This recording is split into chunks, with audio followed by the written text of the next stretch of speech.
Hey everybody, it's Tom from A Cast of the Past, your favorite time-hopping video game podcast, and I'm here to remind you that on Saturday, November 7th, 2020, Josh and I will be 24-hour live streaming video games for a good cause. Through Extra Life, we are going to be benefiting the Janet Weiss Children's Hospital at Geisinger. We're going to be playing some crowd-pleasing favorites such as Super Smash Bros., Among Us, Fall Guys, Mario Kart, and more. Plus, we're going to be doing some unique things during the stream. We're going to be playing a live D&D session. We're going to have a movie watch along. We are going to record a live episode of this podcast during the stream.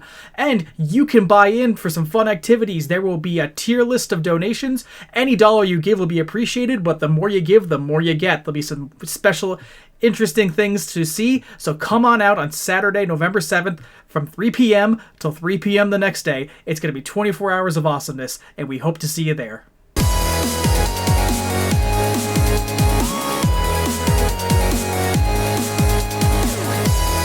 Welcome back, everybody, to A Cast of the Past, where best friends get together to talk about old games in a new light. I'm Josh. And I'm TP. And today, we are talking about the most spookiest game that we could talk about in October that's not even a game. Like, how crazy is this? Well, that's an interesting conversation that we'll have to have as we discuss what, Josh? Today, we will be talking about PT. Yes, the 2014 playable teaser. And Josh, this is going to be an interesting one because I don't think we've ever talked about something that's technically been canceled before. You know, like, this is an incomplete look into something that was supposed to be much bigger, but what we got, it was still so fascinating on its own that this is going to be, I'm really excited to talk about this with you. Let's start at the beginning, though, Tom. It's a good place to start. Yeah, it is, isn't it? How did you find out about PT? Well, PT, I find out just through the Internet Hype Machine in 2014.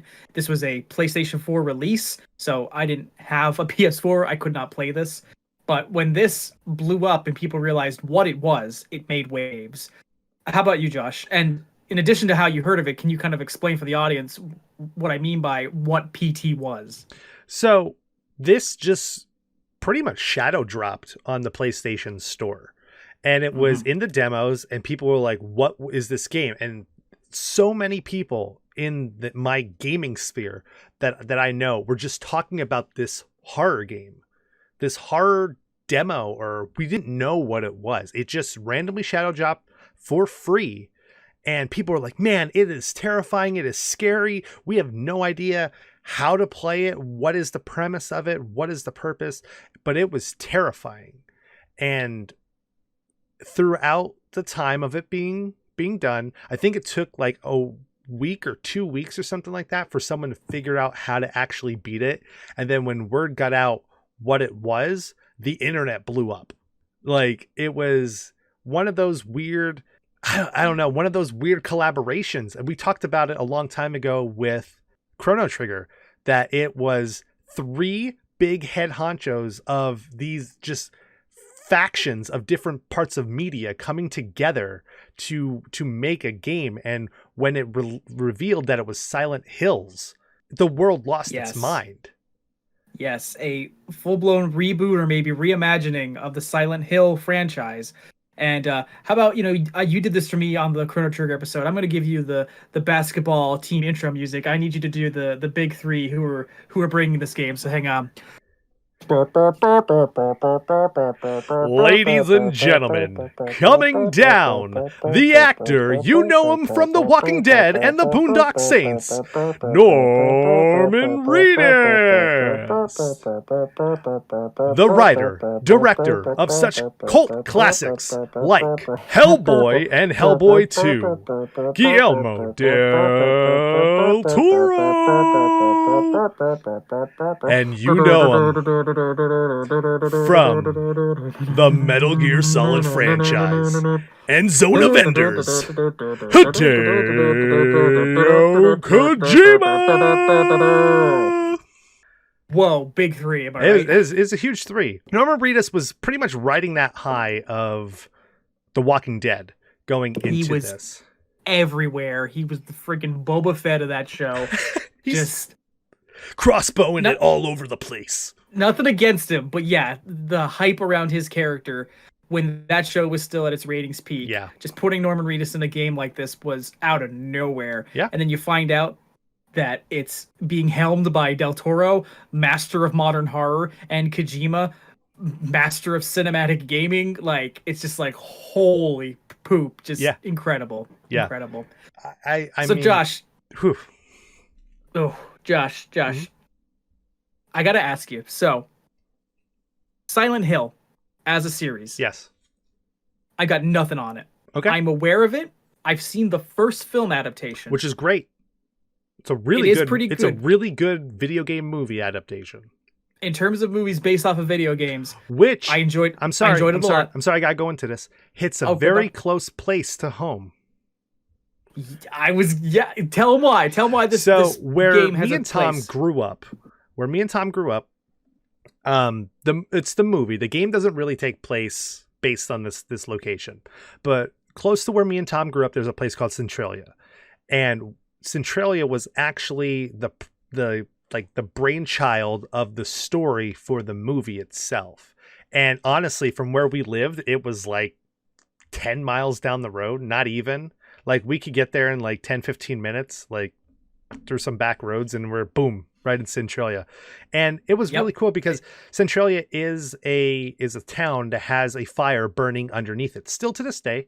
And there's some really cool places out there that you can go and see. And you can't really go to it anymore because they have it all blocked off because too many tourists are going to it. But drive through it, but yeah, I mean, in the wintertime, you can see like the steam coming out of the ground from the fire that's still burning underneath the town and stuff like that. It's from like all the old mine shafts and stuff and stuff. But yeah, fun fact, just real quick, because this is even closer to home for me. So Centralia, as Josh mentioned, has a fire burning underneath it. That's why the town is abandoned and evacuated, because the entire coal vein that runs under the town was set on fire in the 60s when the local fire department decided that in order to get rid of the local landfill, they would just dump all the trash into these open vents where the mine shafts came out. And they accidentally punted some burning garbage down there and created this underground fire. And you know who was on the board, the city board, that recommended that decision? Who? My fiance's grandfather. That's even closer to home. My fiance's grandfather is tied into the destruction of an American town and the birth of this creepy urban, legend. That's crazy. But now let's talk about Silent Hill. Yeah. So this was, you were either growing up a Resident Evil kid or a Silent Hill kid when it came to horror games. Okay. I was a Resident Evil kid, but I respected how creepy and scary Silent Hill was because it was unlike anything at the time. There was an eeriness, the graphic horror into it. It was more survival. It was more psychological than Resident Evil was. Very not actiony, but it was more like cliche zombie stuff. This was more okay. Let's break it down. Resident Evil, very similar to Night of the Living Dead, right? Very, very similar. Silent Hill had that kind of Hellraiser mentality to it, where it was like a demon, demonic, like different type of world. Like that's the best way I can kind of remember it as a kid. Silent Hill 1, great game, ahead of its time when it comes to what it could do. Silent Hill 2, one of the greatest horror games ever made. I put it up there with Resident Evil 2. Silent Hill 3 was a sequel to the first one. Silent Hill 4 was titled Silent Hill 4 The Room. No relation to Tommy Wiseau. But then after that, it kind of went all over the place. Downward spirals and whatnot. But this was pretty much the resurgence of Silent Hill. Yes. I am not familiar gameplay wise or experience wise with Silent Hill, but I am familiar with the fact that after the kind of early 2000s boom that the series had with its mainline titles, it really started facing a dip in quality with all these offshoot titles that were released on like the Xbox 360 or the Wii. You know, it felt like this franchise had hit a wall, and fans were very vocal about, like, you know, we need to get back to what made the series great. We need to make the series good again. They felt that the psychological horror had given way to just a lot of like cheap jump scares and Yep. gore and monsters, and people just didn't want that. So when you had games like, I hate to say it, but like Five Nights at Freddy's or Outlast and stuff like that coming out, all this resurgence of horror games. Slender Evil Man? Within, yeah, Slender, the Evil Within, the remakes of Resident Evil. You know what I mean? Like there's a huge resurgence of horror games coming out. Amnesia was a part of that too, but this was their time to shine. And what better way to do it than to shock the world when they knew that they had something so good that they just were like, you know what? Let's not tell anybody. Let's just put it out there and just see how people take it. And they took it and they ate it up. So Josh, Hideo Kojima running this production through his company, Kojima Productions. And what he basically wanted to do with PT, this playable teaser, that is what PT stands for. He said his goal was essentially he wanted to invent a brand new way to reveal video games. He felt that, you know, a pre-rendered trailer or screenshots would kind of be a little bit like, you know, like they would probably generate hype. But, you know, what's the best way you can sell your audience on something new, like in a different way? Well, I mean, the medium is video games. You get them to play it. Yeah. And that was his goal here. He wanted to make a game that was going to introduce you to a game. Yeah, and it's crazy because when it came out, that was kind of when Twitch started hitting the big mainstream. Okay. So people were like eating it up. I remember people streaming it and people doing reaction videos and stuff like that on it online, which was getting the word out about this game more and more and more. However, do you know what sucks, Tom? When you buy your PlayStation 4 and then you realize 2 weeks before they took it off the PlayStation Network. So Josh, in a bit of a twist on things, I think a lot of my notes about the history of this game are going to be better if you take us through the story first, because then that'll contextualize what I found out about this game's development. Okay, sure. So playing through the game, it's pretty much a continuous loop, and that's the best way to kind of describe this game. You start off in the first hallway, and you make your way through the hallway, and there's some chatter on the radio, and then you get to the end of the hallway, open the door, only to find yourself back into the same hallway.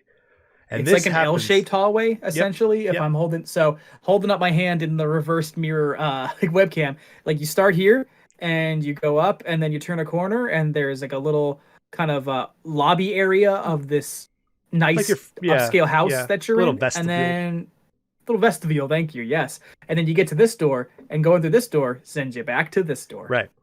So when you play through, and this is where a lot of my the thought process of this game kind of takes over, is you hear a lot of chatter on the radio.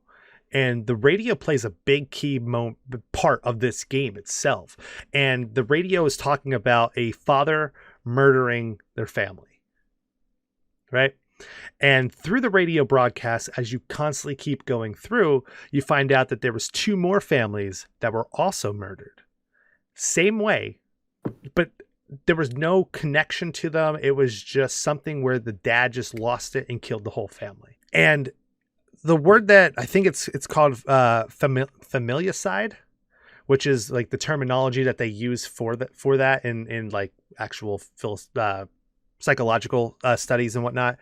But it's all based off of problems that happen in the house from employment, childcare, or like social issues where a member of the family just loses it.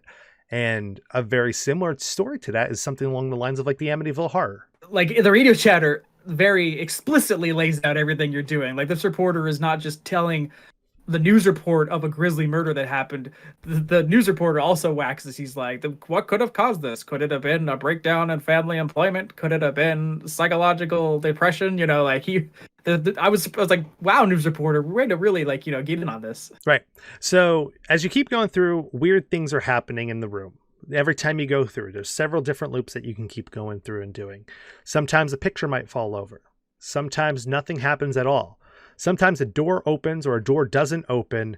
And when you go to open that door that's creaked open or something like that, someone grabs the handle and closes it on you. Right? Spooky stuff. Small, simple, spooky stuff. But what I think really sells the game in the horror aspect is how realistic everything looks.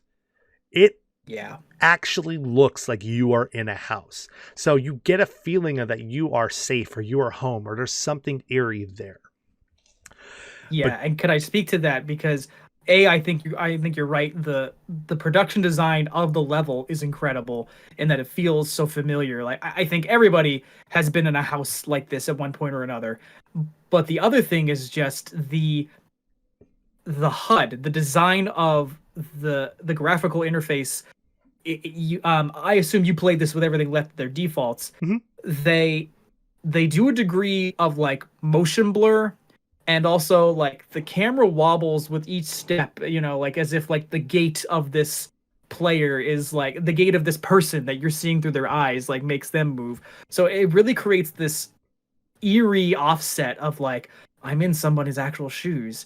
And, like, when you whip around too fast in the dark, your eyes take a second to adjust because the motion blur is kicking in. So it's like, did I just see something? You know, oh. Right. It's, yeah.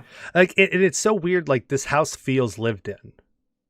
Like it feels real. So there's a lot of things that happen in this game that I can't believe that we didn't know that it was Silent Hill, because the theme of Silent Hill is the theme of descent. You're just, you know, when you play a lot of games and you realize like, oh, I have to go down this hallway. And you're walking down like this staircase, let's say this staircase. And if you're playing Silent Hill 2, you guys know once you get to Historical Society, you enter in and you walk down and you are walking down a set of stairs for almost 2 minutes straight. And it's like, God, what is at the bottom of this? And it is that theme of descent, that you are descending deeper into someone's psychosis almost. And it is, they use it as a way to almost like unlock memories in it. And if you think about the way that this game is and how you are talking or how you're being talked to by the radio or a fetus in the bathroom, like yes, that's something that shows up. The way that they're talking to you though is they're talking to you like it's about you, which it's almost like these things are unlocking memories of Norman Reedus' character. I guess we would consider him that. So you realize though that you are not alone in these hallways, and there is a young lady there named Lisa, who is not just more connections to the room for this franchise. Fun fact about Lisa, she actually appeared in Metal Gear Solid Phantom Pain. She was like a decoy thing that would be thrown out in the ground, and she would pop up and people would like, and start shooting at her and stuff like that. So that's where the character model, and that's how they found out what the name was Lisa for it. Okay. Nice. But there's a lot of things with this that she's following you around, and you see her at the end of the hallways and then she disappears, or she's in doorways and not, or like she's lurking behind you. And at one point in time, she can kill your character. Yes. Right. You see her above in the rafters of the house looking down at you. Like you hear her. Right. And it's just like, God, like it's so creepy, so realistic, and it's scary. Yeah. And especially it's the escalation of what happens as you constantly go through the loop of this long hallway. It's very maddening. Yeah. As Josh mentioned, it starts out slow and you're either being taunted by this ghost or you're interacting with the environment, but the instances of what happens get crazier and crazier. He briefly mentioned at one point you find a crudely, horrifically misshapen fetus with like an almost like an alien, like a gray, alien like big head in a sink. You keep going further, you see a refrigerator hanging from the ceiling, dripping blood with the sound of a child crying in it. You go further and further. Then the radio is like playing something backwards and it's talking to you and it's saying like turn around. You don't want to turn around. Turn around. It's like playing reverse psychology with you. It builds and builds and builds and it makes the tension so incredible. Yeah, I mean when you're in the main room before you would enter into the hallway, like that little like padded, not the padded room, but the cement walled room, right? Like a bunker almost. Yeah. There is scratch marks, like tally marks on the wall. And if you're in the room for a little bit, you can hear people scratching on the wall, and it's 1 through 5 all over the place. And it's, thinking about that, is that how many times you've been in the room? Is that, how long has this been going on? In the room, there's also a bloody paper bag that talks to you. And it says, how did I miss that? It says something. It's in the back corner, but it says something along the lines of like, I am all of me or something like that, but are you all of you? And like it's there's like a theory out there thinking that like when Lisa kills you and knocks you down, you hear her unzip something from you, and it's like, did she cut something out of you and put it in the bag that it's talking to you? Is it a part of you now? Like there's so many different things that happen in this game, and it progressively gets worse and worse. There's a part where you find a picture and it says gouge it out or gouge out or something like that. And you have to cut out the eye of a picture to get something, which it doesn't really ever tell you what it is, but you just do it. And then the picture bleeds. Yeah. Isn't it weird that it's the same eye that Lisa's missing? Like there's so many small, simple things in this game. Are those pictures Lisa doesn't have black hair in the pictures, but she does? Who knows? But as you keep going through, it's getting crazier and more stressful and more scary. And I think honestly, the craziest part of this whole game really was when the hallway turned red. The infinite hallway, and the time sped up, and then you realized you had to go and look through the peephole. You find a picture off the wall, you look where it was, there's a hole, and you look through it, and you don't see anything, but you're looking into the bathroom, and you hear what sounds like an echo of a grisly murder that must have happened in this bathroom. Right. And it sounds awful. Yeah. And and I'm gonna get back to a lot of this murder stuff, because it's key parts to this story. And, sure. And I'm so intrigued after doing so much more research into this game that like I'm more intrigued with this game now than I was 6 years ago. And I didn't think it was gonna hook me like this, but like now I'm like, oh my God, like I feel like all those people who love investigation discovery or like the investigative murder stuff, like I'm like, God, I gotta figure out how to crack this right now. We're a true crime podcast now. Josh is obsessed with murder. But I don't know, man. Like, well, how about this, Josh? Can you tell us how this all kind of culminates and ends just from the straightforward presentation? And we'll definitely get into theories later. But what's kind of the climax of all this madness? So the climax, you have to get all these pictures. These pieces of this picture. There's 6 pieces, and you can only find 5. And when you go to leave the hallway, when you think you had all the pieces, the game resets and crashes on you.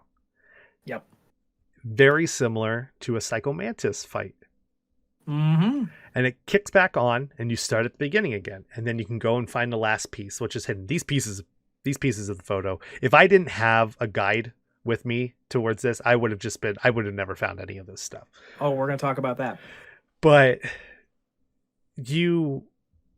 I don't know, like when you find the pieces, then you have to wait for the clock to turn to midnight officially, chime twice. You need to take 10 steps towards the door. Then you hear a baby cry. You have to walk back to get to the phone. The baby cries 2 more times. And then I think you can go and leave. I think I might be missing something too somewhere around there. But then you can leave. And when you do, you are treated to the trailer to the game. And who the hell figured this out?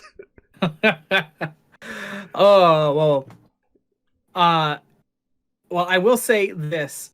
So Kojima stated that he purposely tried to make this very difficult because he wanted players to take like a couple weeks to maybe crack this. He did not expect that what actually happened would happen, in that players finished this game in a day and had it out on the internet, like, within hours of it being released. He was like, what? I imagine the pictures, the torn up pieces of the pictures were part of that little like, this will take them forever, Yeah. So for some more than others, it took me, same thing. I had to use the guide that you provided. I was like, as I was finding them, I was like, who would have figured this out? Yeah. Like just shut up. Oh, you had the thing with the hello on the two walls where you had to constantly keep going and let it stop at hell. And I'm like, God, stop it. As we've rabbled on several times, it turned out to be a teaser for Silent Hills. But what's incredible about reading more of the development on my end that I did after playing this game is I got so much more appreciation for what the game does, seeing what their intent was. First and foremost, Kojima's decision to set this in a kind of furnished modern house. He said that he chose to do that over like, a kind of decayed, rotted, haunted house like the Silent Hill franchise had seen in the past. He didn't want to put it in some kind of ruin because he said he wanted people to feel emotionally affected by the location, no matter what their cultural background was. Like this house was just familiar enough that you could get lost in it and it would actually like bug you, and the repetition was done on purpose to kind of lull you in. As humans, we can kind of settle into repetition. That was done on purpose. Almost every decision in this was made to psychologically suck you into this and then freak you out. Yeah. I think it's so smart.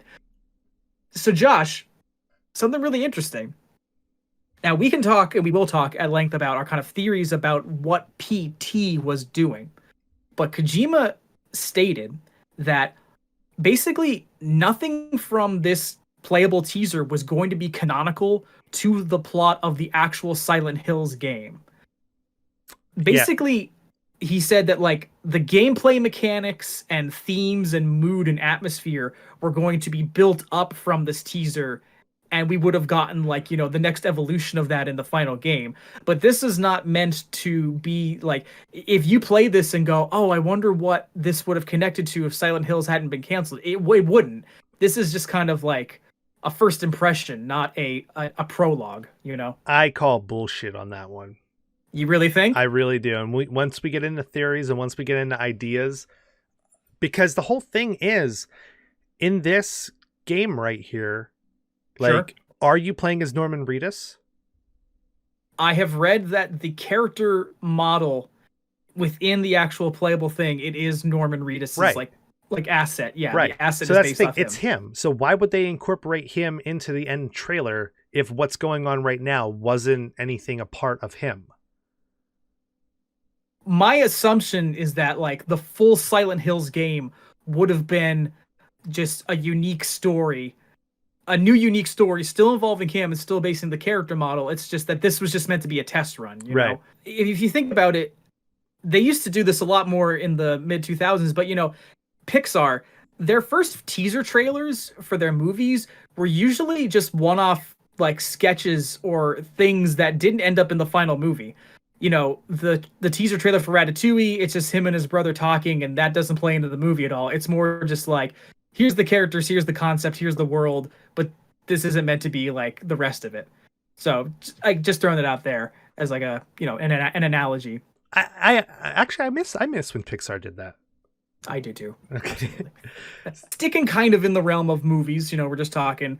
Got to get back to the fact that Guillermo del Toro, the Oscar-winning director, as you mentioned, of Hellboy and Hellboy 2, but also he directed Pan's Labyrinth, Chronos, Shape of Water, Crimson Peak. The dude's kind of like a modern horror legend. Yep.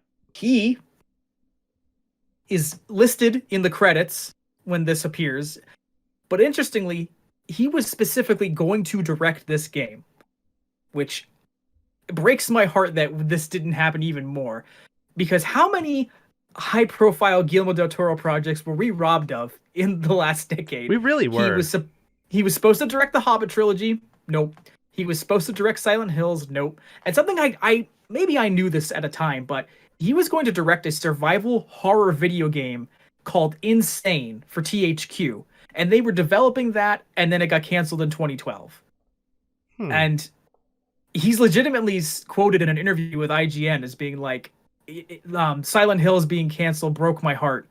And I think it's just because how many things he's gotten really excited to be involved in and snatched away. I don't blame him if he was heartbroken. Like, it's kind of just not fair. It's very robbed. Very robbed.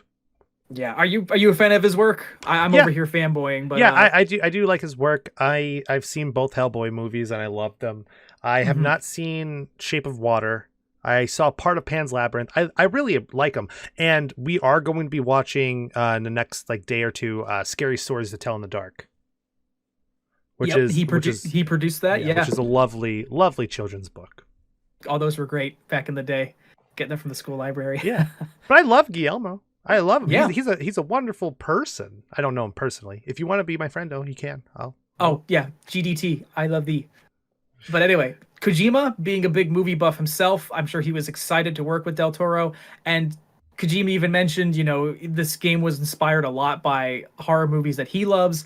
I felt there were big Shining vibes in this, just wandering through some kind of haunted place and not knowing what's going to happen. And I don't know if you've ever seen the David Lynch movie Eraserhead, but part of that movie involves a misshapen, deformed baby. And when I saw the baby in the sink, I was like, oh no. It was like that. So that got me. But Josh, it's just like this game had all the right players working on it. It seemed like it had everything going for it. And as we talked about further back, just the atmosphere and the design of this demo or game or whatever we're going to end up calling it when we talk about it was so good. This could have been something spectacular. Yeah. Yeah, it could have been. Or it was. Well, we'll get to that then. Yeah. So let's jump in though. Let's talk a little bit about just some little things throughout the game. Okay. Yes. So I talked about the radio, and I think the radio is really what plays a key part in it. Those of you who played Silent Hill, you already know the radio plays a big part in Silent Hill. If the radio, you hear static, that means that there's something close by. Something not from this world or something from Silent Hill. But the radio starts off by talking about a story of a man killing his wife. He goes out to his car where he just bought a rifle. He just bought a rifle a couple days ago, goes out to his car, grabs it, comes in, shoots his wife in the kitchen. 10-year-old son walks into the kitchen, boom, shoots his kid. Not to make this more upsetting, but the son was 5. So son was 10. That's what... Oh, was it? I could have sworn it was lower. Some was 10 because it goes into like an overall theory theme that I have. Okay. I'm sorry. I'm sorry. I wanted this to be more morbid. I'm sorry, Josh. That's fine. The daughter goes and hides in the bathroom. The dad lures the daughter out, saying that they were just joking around and everything's all fine, giving her a false sense of comfort. And then when she comes out and she believes him, boom, done. Right? Then the police found the man talking and saying the code 204863. 204863. And in the game, the radio says this several times. Right? And there was something, I believe, earlier in one of the other murders that they mentioned the same code. But the code has no meaning inside the game, which is so weird. It's not a part of a puzzle. It's not a trick, not anything like that, right? Right. So the father was found in the car listening to the radio. However, on the radio, there's 2 different voices, and you can definitely tell the tonnage of the voices. One person is a very smooth talking radio host talking about the murders, and then the other one's a little bit more persistent. a little bit more rough, a little bit more direct when they're talking. And then there's one you can't make out. And the one that you can't make out has been referred to as the Swedish ghost. Hey everybody, Future Josh here. As I was recording this episode, I realized that I kind of go on like a crazy rant right now.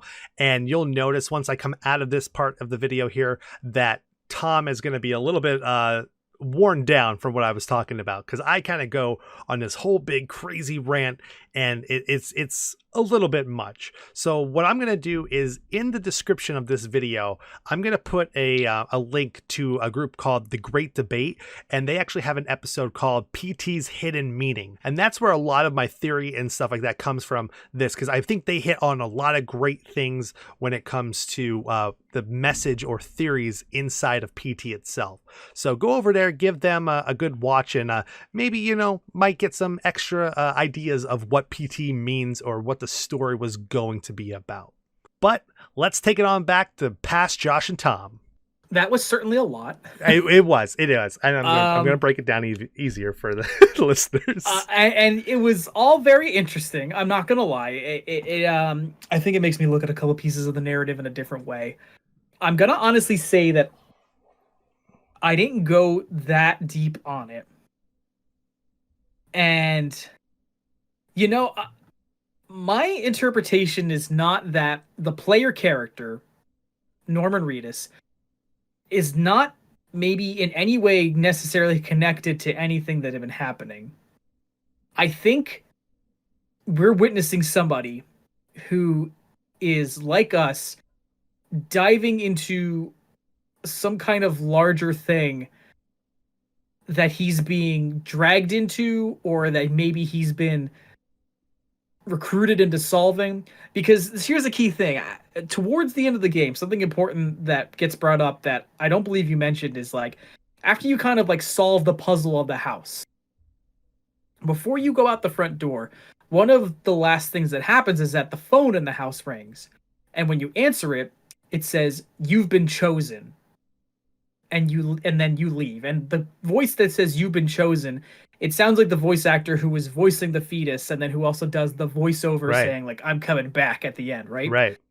And when Norman Reedus finds the fetus in the one instance and it talks to him, it kind of tells him a story in a little bit of a way that it's like, not like you're reminding someone of something they know. It seems like he's telling him something for the first time.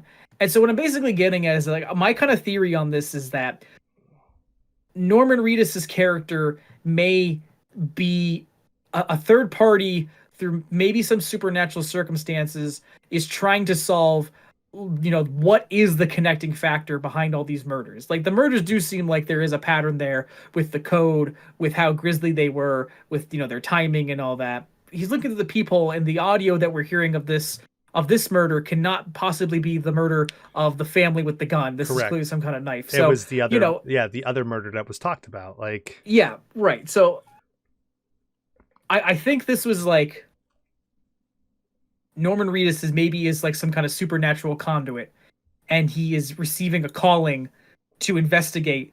And maybe, you know, that's what he's going to Silent Hills for. I don't know. I agree.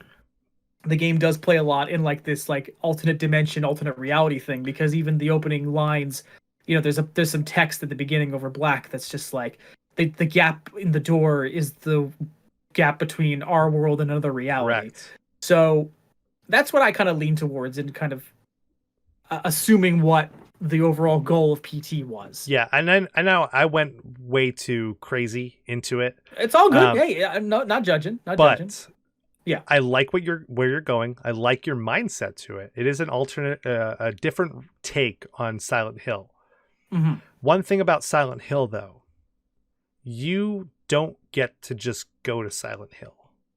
Okay. You are chosen to go to Silent Hill for a particular reason, and the only people who go to Silent Hill have done something bad. Wow. And it's every single time. Everyone who has ever gone to Silent Hill has gone there because they've done something bad, or they've experienced something super tragic and they were a part of something bad as well. Okay. So, well, not having the familiarity with the franchise. Correct. Right. Gotcha. Okay. So it's one of those things that Silent Hill always plays on the twisted reality of what's real, what's not. There's a whole thing that it's just something wrong with the person, but at the same time, then there's the people that are there are the ones that are dying, not by you, by other things. And it's one of those things like, is the person going crazy, or does this place actually exist and whatnot? Like, looking at the movie does a really good job at breaking down that there's two different realities. There's the reality with the mom and the daughter, and then there's the reality with Sean Bean. And we all want to be in the reality with Sean Bean. Hence, I don't want to be in also, reality. can I just say the Silent Hill movie is one of the only movies that Sean Bean does not die in. He makes it. Yep, he makes it out. So, I don't know, man. Like I'm so intrigued by the story, right? Like, and I don't know. I don't know. It's just, well, it's very open-ended, and I think that's what's generated a lot of conversation around this game, is the fact that you can come to the table with your own interpretation and really get a lot out of talking to other people who have played it. It impacts everybody, I think, in a very unique way, and that's something special. Like, that's something special in video gaming that I really admire. Just gotta say it. What if? This is a super crazy theory to think of. What if the game was never really meant to come out? This is all a giant trick. Like, what if? Like, because we always talk about, Konami is, we've never heard the story on either end. Well, can we talk about Konami for a bit? Because I think let's talk about pachinko machines. Yeah, we mentioned we were gonna get to the lows. So this game comes out, like we said, under the radar. It was released under a studio called 7780 Studios, which they did purposely to hide what it really was. Everyone figured out what it was, and then Konami's falling out with Hideo Kojima happened. This occurred throughout the middle of the decade, and it basically was this weird divorce between a creator and his longtime studio. And we were the kids. And we were the kids. I don't really know all the details. I've heard smatterings of things. I think it came down to Kojima was a bit of an egomaniac with his projects. I mean, he does put his name all over everything that he's involved in. And Konami was just like, you're too difficult to work with. We just want to make money off of our properties. We don't want to deal with this anymore. So, he was infamously booted off of Metal Gear Solid 5, and that game was released in an incomplete state. And Silent Hills was just straight up canceled. They shut the whole thing down. And then almost a year and change after its release, PT was delisted from the PlayStation Store, and people lost their minds. Yeah, like I said, I got it. I got my PlayStation 2 weeks after it got delisted. My simpies. Yeah. But people were trying to sell PlayStations with PT pre-installed on them on eBay for thousands of dollars. eBay took that down because I guess part of their policy is you have to wipe any technology you're selling. And I found that out by being reminded that when Flappy Bird got delisted, people were trying to sell phones with Flappy Bird pre-installed. So this game just disappeared, and it has resurfaced a couple times. There was a fan recreation in, I think, 2016 that Konami, sued into oblivion. And then, Josh, the version we played is actually a 2019 recreation of the game made in Unreal Engine, with, I believe, almost all of the original assets. Yeah, and it's very, very close. Like, I played the game via the way we got it, and I'm not going to say how, and then I went on YouTube to just watch some stuff, and I was like, oh, this looks exact. Like, good job, whoever. Yeah. You did terrific.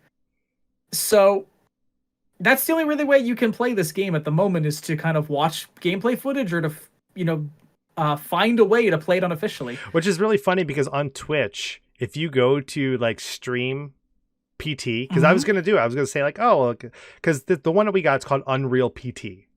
Sure. Made in the Unreal Engine. Yep. And if you go to Twitch and you type in PT, the first thing that pops up is Unreal PT. So like, that's the one that you like, even Twitch recognizes that's the way to play PT right now. There you go. It's just cool. And I'm glad people have remade it in Dreams on the PlayStation, and then that's what it was. Yeah, well, there was Allison Road, which was another recreation. There was like 4 or 5 different like alternative versions that people made to try to recreate this game. Okay. And yeah, I mean, it is crazy. We will never probably know. This is going to be one of the greatest urban legend type myth things that happen in gaming that we're just never going to know. Same thing as you're never going to see the Banjo 3E. You know what I mean? Like, it's Never gonna see Mega Man Legends 3. Never gonna see so many. right. Right. But Josh, something I want to ask you, and this is a big question. Is this a teaser, like in a teaser trailer? Is this a demo? Or is this a full-fledged video game? Because I feel like there is a debate about that. There is. And I'll be honest with you, I will consider this a video game. I 100% agree. I think this is honestly just it's an interesting form of playable marketing, but it is a video game with a beginning, middle, and an end.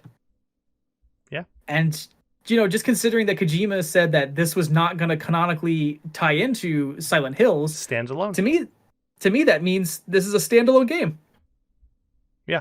I think because the game, honestly, if you go through and you if you pay attention to every single thing, take it all in, the game takes you almost like an hour and a half to fully beat. If you know what you're doing, know what you're looking for, how to go into each room, it takes you about 13, 15 minutes. Something quick, sure. Right? Okay.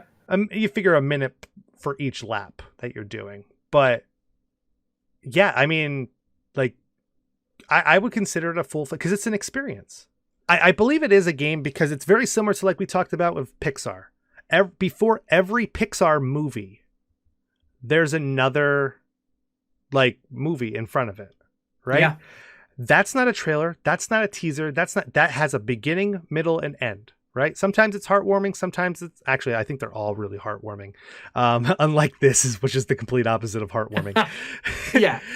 But they're not teasers for anything. They're not showing you, oh, well, look at the graphical difference between this or whatnot. These are people who want to get a story out there, succeeded, and left you feeling something after it. And that's what this did. It made you feel unease. It made you scared, because this game is very unsettling. It is scary, and it is it's an experience. Josh, this is easily one of the most uncomfortable video gaming experiences I've had in quite some time. Very anxiety-inducing, very uneasy, and I think it would be safe to say that this is the scariest of the games we've played for this Spooky Games Month, in my opinion. Yeah, this is one of the scarier games that I've played, and I give it a lot of credit for that. It is not the scariest game I've ever played. I will say I've gone into our Twitch stream and I've talked about it. I think one of the scariest games, and actually I talked about it last year. I think Blair Witch Project is probably one of the scariest games I've ever played because it's one of the scariest movies I've ever seen, and then in that game makes you participate in one of the scariest movies you've ever seen. Like, I think this is really close because there was a lot of times playing this. As I was playing, the hairs on my arm were standing up. I was getting goosebumps. I was getting those chills. And when a game hits you like that and leaves that type of an impression on you, like, that it succeeded in something, and you need to give it the credit for that. Absolutely. You got to recognize greatness when you experience it. Do you think you would have played Silent Hills if it came out? Absolutely, I would have. Yeah. Based off this, yeah, I'm sold. I'm still sold on it. If it ever happens, I'm already pre-sold. So I know there's a lot of talk that PlayStation's thinking about buying Konami properties. The same way Microsoft just bought Bethesda. This, yeah. They're thinking about buying Silent Hill, Metal Gear, and Castlevania. That'd be pretty dang big. And that would be huge. That would be huge to buy those. And then do you think if they buy it, they would put Kojima a part of... Absolutely, because, PlayStation welcomed him with open arms for Death Stranding. I think that Kojima and Konami both have a very PlayStation-centric identity. The Metal Gear games were some of the biggest killer apps for PlayStation consoles for years. Same with Silent Hill. Before they started going to other consoles, they made their biggest impact on PlayStation consoles first. And I know Castlevania started on Nintendo, but it really reinvented itself and saw some of its bigger titles in the Sony camp. If Sony did buy them, I think it would just make the most sense in the world, and I absolutely think Kojima would be willing to maybe pick this up again. Here's just hoping he can get Del Toro and Reedus to come back with him. Right. Yeah, I don't know. Do you got any final thoughts here on Silent Hills /PT? Play it however you can find it. Play it in a dark room with over-the-ear headphones on. You're going to have quite the trip. Josh? Yeah, I highly recommend it. I really enjoyed my experience with it, and I wish that this could get out to everybody. I wish this is something, I think, if you are a gamer or you are a fan of experiences or showing people just new experiences in gaming and what gaming can do, this is a great way to introduce something fun to people. Like, it's just like when somebody grabs a VR headset, and the fact that this also came out in VR too is terrifying. The version Unreal PT, yes, can be played in VR, yeah. But I mean, it's just like when you have VR though, you want to show it off to people. And this is a game that if I had a PlayStation with this on it, hell, even if with the PC here, like I would show this to people and have them experience this game in the most realistic and natural way possible to enjoy it. So I highly recommend it, and I'm very sad that we will not see anything from this in the future. Here's hoping that turns out to be wrong. But for now, this has been Tom and Josh, and we'll see you in the future. Well, that's all the time that we can spend in the past, so thanks for listening. Subscribe to A Cast of the Past on iTunes, Stitcher, and Google Play. And stay up to date with The Cast of the Past by making sure you follow us on Facebook, Twitter, and Instagram. There you can be the first to know when new episodes drop, as well as joining in on discussions on all things gaming. And until next time, we'll see you in the future.